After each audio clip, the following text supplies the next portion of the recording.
The Mystery Playhouse, a rebroadcast for the servicemen and women of the United Nations.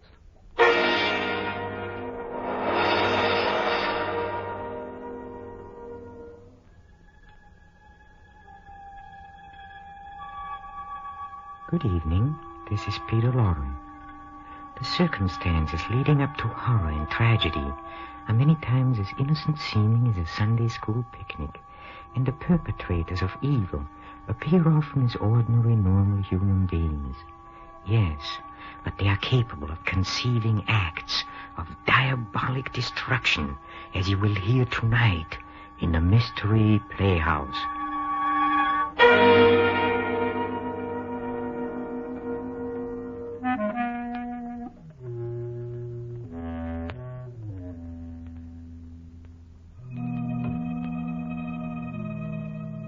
Listen now to Mr. Boris Karloff in Those Who Walk in Darkness. We look in on a scene taking place in a private room at Bayside Hospital. A man with heavily bandaged eyes lies restlessly in a bed. At his bedside are his wife, Valerie, a nurse, and a famous eye surgeon, Dr. Paul Wade. Dr. Wade looks strangely and intently at his patient before he speaks. The dressings at midnight and again in the morning, nurse. Yes, Doctor. Well, Doctor, what did you find? Will I be blind? Is it very bad? Now, take it easy, Mr. Denton. There's nothing to worry about. Nothing at all. You're sure? You aren't just saying that. I'm quite sure. Valerie, did you hear that? I'm not going to be blind. Valerie, where are you? Right here, darling. Did you hear? I won't be blind. Isn't that wonderful? Yes, darling, it's marvelous. You don't sound very excited. Valerie, don't you realize I'm going to see again? She doesn't sound excited because I don't want you to be excited, Mr. Denton. You've got to relax. Try to sleep. Sleep? With this ungodly pain? My eyes feel as though they were on fire. That will stop as soon as the opiate I gave you takes hold. You'll be comfortable, I'm sure. Now, good night. You're going now, Doctor? Yes, I'll look in on your husband in the morning. Stephen. Yes, Valerie? Do you mind if I step out into the corridor for a moment? But you promised not to leave me. I'm afraid, Valerie. Everything's so dark. The nurse will be here, dear, if you want anything. I just want to ask Dr. Wade some questions. Questions? But he's already told us. Yes, Stephen, I know. But I'd like to find out about the treatment and how I'm to take care of you when we get you home, you know. Just little things. All right. But hurry back. I want you near me. I will, dear. Good night, Mr. Denton. Good night, Doctor. And thank you. You're quite welcome. After you, Mrs. Denton. Thank you. I suggest we step into the consultation room across the hall. We'll have more privacy. All right. Here we are. Thank you. Well, it's been a long time, Valerie. Yes, Paul, it has. Almost 10 years, isn't it? About that? Strange that you should have called me, of all people, to treat your husband's eyes. Oh, I was panicky, Paul. I didn't know what to do. It all happened so suddenly. Stephen was working in his laboratory at the house when suddenly I heard a violent explosion. I ran in and found him clutching his eyes and screaming, "I'm blind." First thing I thought of was an ambulance. Then you... Why didn't you think of me 10 years ago? That's not fair, Paul. Was it fair to turn your back on me and then to marry a man almost twice your age? Paul, please, why bring up ancient history? It isn't ancient history to me. I've never forgotten you. Paul, about Stephen's eyes. What about them? I have a feeling that you weren't telling him the truth. You're right. Oh, you mean he's not going to regain his sight? He's going to be blind? Oh, Paul. You don't expect me to be terribly concerned, do you, Valerie? After all, he did take you away from me. Don't be vindictive, Paul. It wasn't Stephen's fault. He didn't even know of your existence. And you never told him that we were on the point of being married. No, never. It's rather ironic that we should meet again at the bedside of my rival, your husband, a man who may forever walk in darkness. Don't say that, Paul. It's horrible. But unfortunately true. A moment ago, you told me not to be vindictive. I'm not, really. But if I were, I could have my fill of vengeance if I told him about us. And then told him that he'll be blind forever. You wouldn't, Paul. Or I might take another form of revenge. I could tell you that an operation is called for. A very delicate operation. Are you trying to say that there might be a chance? Yes. But supposing I refuse to perform the operation? Paul, you're joking. You can't mean that. Perhaps not. But you call me vindictive. Suppose I operate and my scalpel slips. What if he dies? That would be murder. You're not a murderer, Paul. You wouldn't risk your professional reputation. Why must you torment me this way? You really love him, don't you? Yes, I do. Then forget the things that I've been saying. I want you to think of me as a friend. I want you to trust me. I do trust you, Paul. Thank you. Now as to the possibility of surgery. Here is the situation. The transparent film over your husband's eyes, the corneas, were burned and torn with the explosion. They've been so damaged that blindness will result, even though the eyes heal. But you think an operation would cure that? Possibly, although it's a very delicate job. The injured cornea must be peeled away and replaced by a fresh, healthy one. Where can you get healthy corneas? From the eyes of the dead. Oh. It isn't quite as horrible as it sounds, Valerie. You know, dying people often will their eyes for just this purpose. We maintain what we call a corneal bank. It's much the same as a blood bank, only but there's this difference. Corneal tissue can't be stored more than 48 hours. It must be fresh, or it's no good. You have some available in the bank? No, that's the trouble. I'm afraid we haven't. But there's got to be some, Paul. I don't know where, Valerie. Unless... Unless what? I was just thinking. Last night, one of the interns asked me to look at a charity case that puzzled him. He lives in a dirty little shack near the waterfront. Yes, Paul. I stopped by and examined him. I found an incurable condition. There's no way to save him.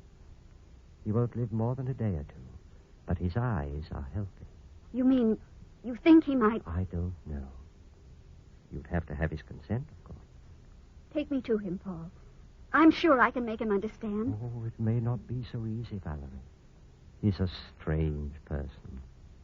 A mystic and a spiritualist. Let me try. Just take me to him. All right. We can go there now.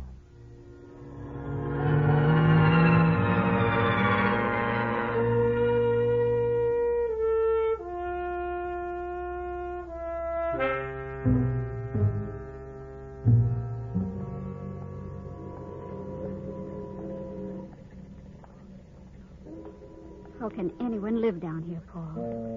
Wet streets and fog rolling in from the river.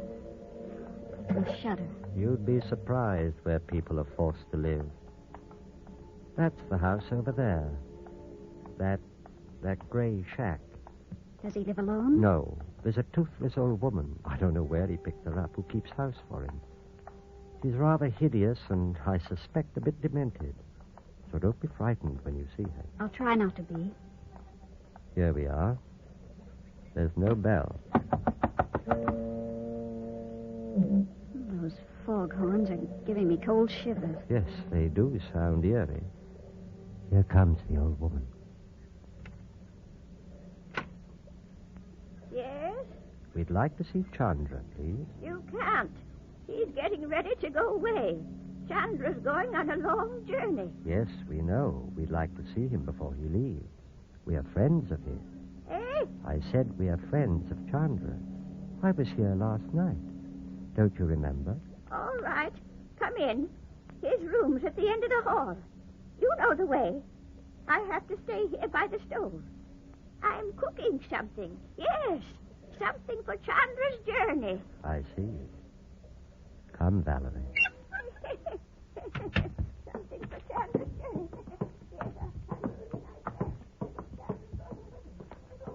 Paul, she's ghastly. But harmless, I'm sure.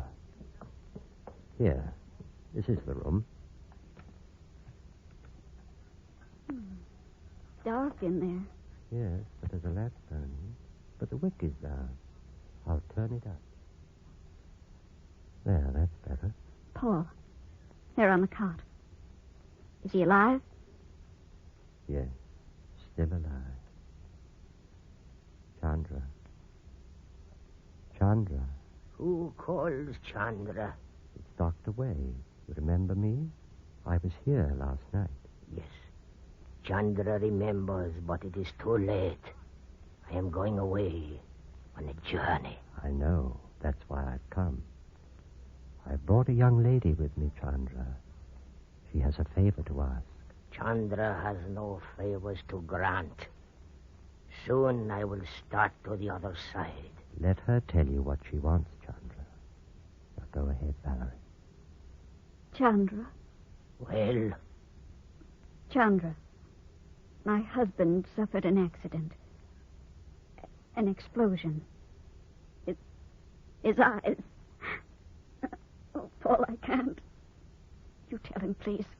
All right. Can you hear me, Chandra? I hear you. Now, this young lady's husband just lost the sight of both his eyes. He'll be completely blind unless I perform an immediate operation. Unless I take parts of two healthy eyes and place them on his.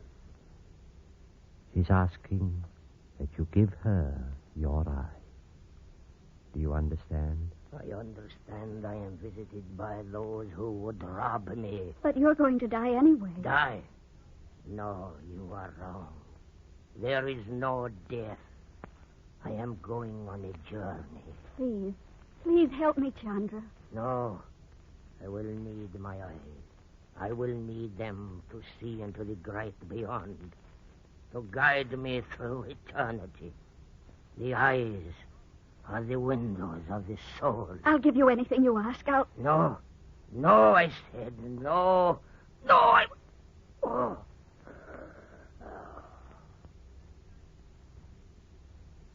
Oh. Something's happened. He's dead. Then it's all right. You can take his eyes. No, I can't. He refused you.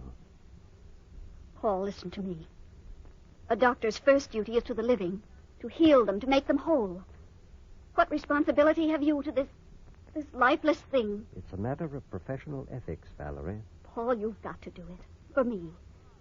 Blindness would drive Stephen out of his mind. He's always hated the dark, like a little boy. Paul, please. It wouldn't be right, Valerie. It's a matter of life and death, not right or wrong. Paul, you have your surgical kit with you. Yes, but... Paul, please. I beg you. All right. Close the door.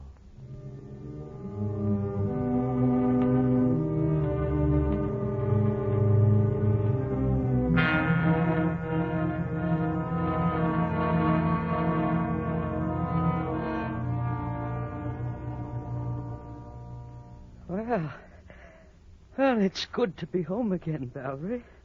That hospital room was beginning to get me down. It's going to be even better once the bandages are taken off. Yes. Just another week, that's what Wade said. Oh, he's a good doctor, Valerie. I like him. I'm glad.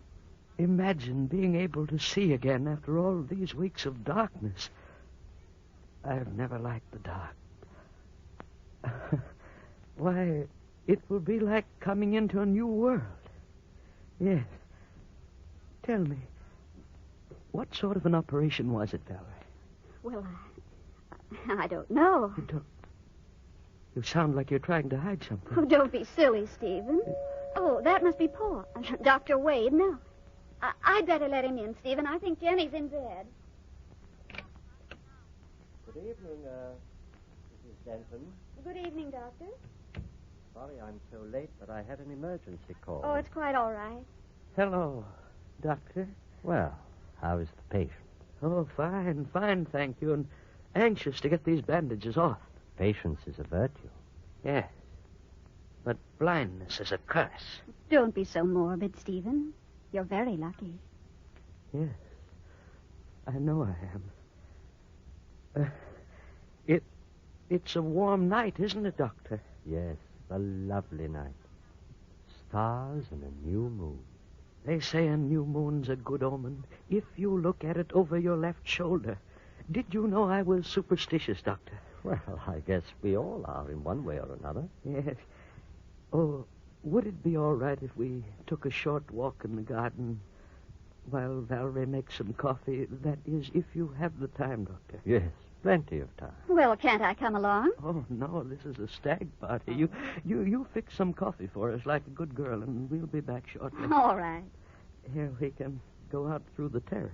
Here, let me take your arm. Thank you, Doctor.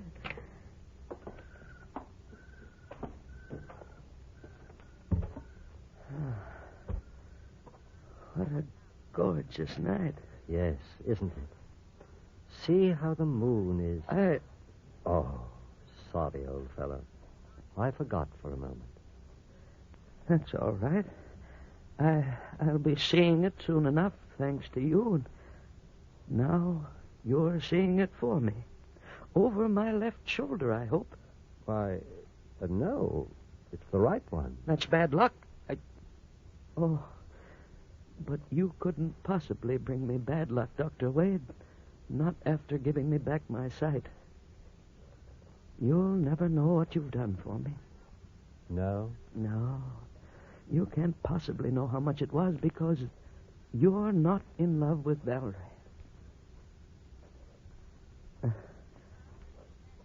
Valerie's my life, Doctor. So young, so beautiful. Without eyes, how could I see her beauty? I'm getting on in years, you know, and there'd be very little left for me if I couldn't look at Valerie and see the warmth of her smile.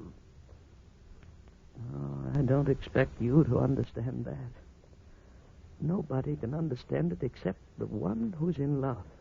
Perhaps you're right. It must be very pleasant to see with the eyes of love, even though the eyes are borrowed. Borrowed? What do you mean? Oh, why, nothing. Nothing, really. That's not the truth, Doctor. Shall we keep walking? No, I want you to explain what you meant when you said my eyes are borrowed. It had something to do with the operation you performed, did it not? Now, look, I Owen. won't be put off. I told you I was superstitious. Give me back my eyes. Who said that? Dr. Wade? Who said what? Give me back my eyes. There. A strange voice. I didn't hear anything. Yes, I heard a voice saying, "Give me back my eyes." Give me back my eyes. There it is again, Doctor. Oh, for the love of heaven, whose voice is it? Tell me. Tell me. I'm blind. I can't see. I think perhaps we'd better go in, Mr. Denton. No. I tell you, I heard a voice. Oh, but you're tired. Now, come. But I... All right. I can't understand it. I swear I heard a strange, hollow voice. There was no voice, at least. None that I heard. Here we are. Step up. That's fine. Back so soon? I think you'd better go right to bed, Mr. Denton. You're tired and unnerved. Yes, I will. Coffee will be ready in just a few minutes. Oh, I think I'll retire, Valerie. Is something wrong, Stephen? He's tired. Oh, here, let me help you. No, don't bother, please. I can find my own way. You stay with Dr. Wade. Doctor, are you sure we didn't hear? I'm positive. I see. Well, good night. Good night. I'll be in shortly, Stephen. All right. What happened, Paul? I'd rather not discuss it. Please, you must tell me. Well, it's something I've been worried about. What do you mean? I haven't brought this up before because I was hoping against hope that the thing I feared was not true. Paul, you don't have to hide anything from me. Is something wrong with Stephen? I'm afraid so. I'm afraid the explosion injured his brain as well as his eyes. Oh, Paul. It isn't going to be easy to take, Valerie. What happened in the garden? He said he heard a strange voice saying, "Give me back my eyes." Oh, I shouldn't be telling you this, Valerie. You're trembling. Oh. I'm thinking of that Hindu, Chandra. You said he was a mystic, a spiritualist. Do you think it's possible that... Oh, no, it couldn't be. No, Valerie. I'm afraid Stephen's brain has been affected. And the horrible part of it is that I'm convinced the complete insanity will set in eventually. Stephen.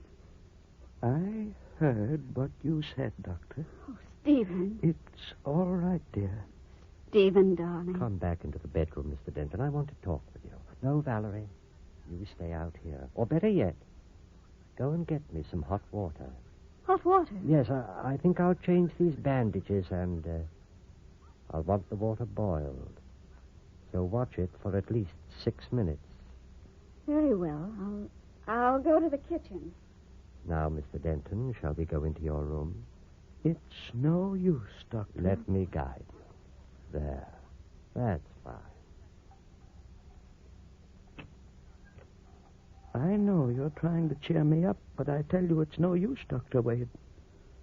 I understand. I'm going mad. I'm sorry you overheard. After all, I could be wrong.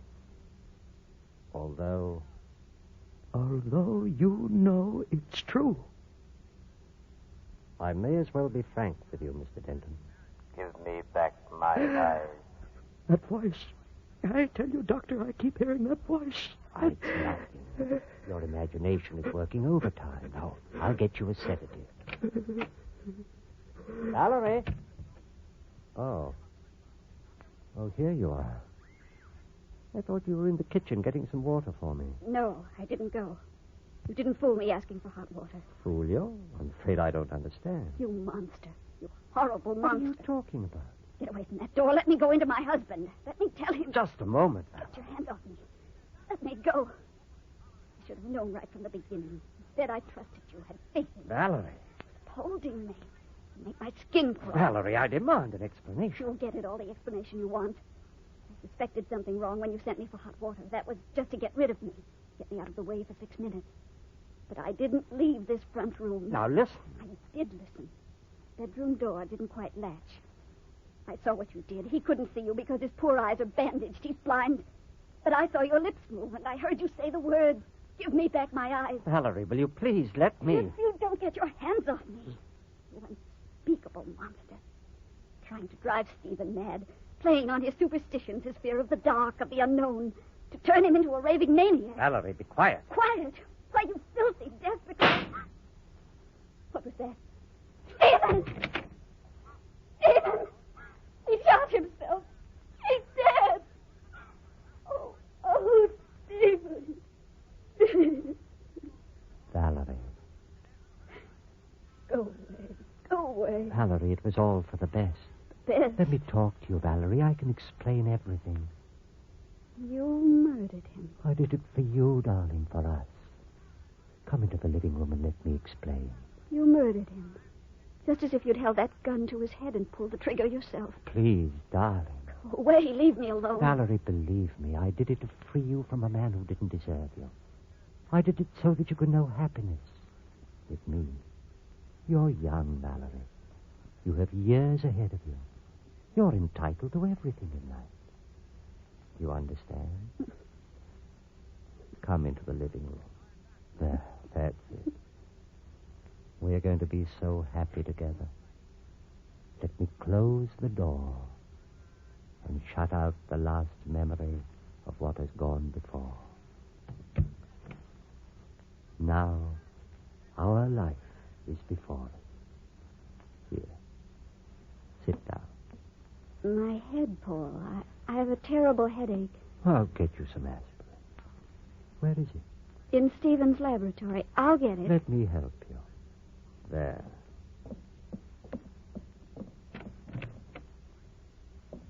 I think it's on the middle shelf. Turn the light on, Paul. The switch is on the right. I have it. Let me get the aspirin for you. I can find them more easily. I've been thinking, Valerie. After this is all over, we're going away on a trip. Perhaps somewhere off in the mountains, or... You've got the wrong bottle, dear. That's not the aspirin. No. It's one of Stephen's chemicals. It's acid, Paul. Sulfuric acid. Oh, Valerie, put it back on the shelf. That stuff will burn. No, Paul. No, you cold-blooded murderer. You're going to know what Stephen knew before you forced him to take his life. You're going to know what it is to walk in darkness. Valerie. Forever. Down my eyes!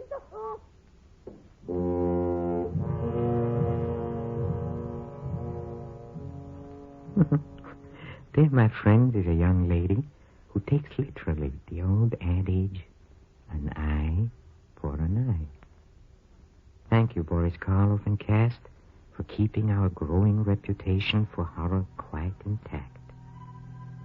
And now, ladies and gentlemen, if you'll follow me, please, I want you to visit the green room. The players are rehearsing our next performance.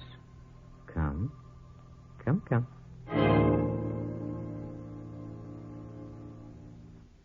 Watson, what do you know about this man Damery? Damery? What Damery? Lord Damery, of course. You seem to have his photograph in all the society weeklies. Well, naturally, the fellow's a household word in society. Yes. He's a man of the world with a natural turn for diplomacy, and he's asked me for a 4:30 appointment, which I've granted. You mean that Lord Damery's coming here, but it's 4:30 now. Look at the mess. Oh, yes. Sherlock Holmes and the elementary Dr. Watson, played by Basil Rathbone and Nigel Bruce, respectively, will appear in our next tale of mystery. This is Peter Lorre closing the doors of the Mystery Playhouse. Good night. Sleep tight.